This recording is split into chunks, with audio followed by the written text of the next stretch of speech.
Kahapon, nakakuha kami ng report galing kay Senator Raffy Tulfo about a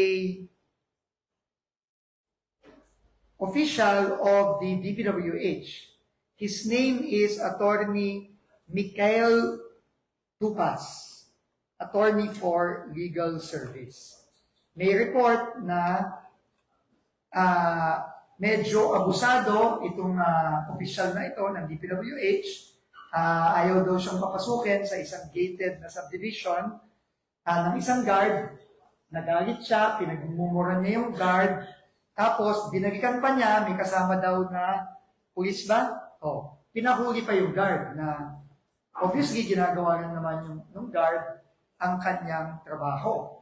So, I just want to let you know that effective today, I have relieved Attorney Tupas of his position.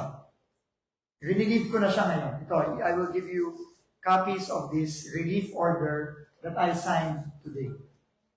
And I have asked the security guard and the wife of the security guard na nagsumbong at nagreklamo kay Senator Raffy Tulfo na mag-file ng official complaint sa DPWH para ma-process na natin yung complaint na yon at para kung totoo yung allegation against Attorney Tupas, pasensyahan tayo, Attorney Tupas.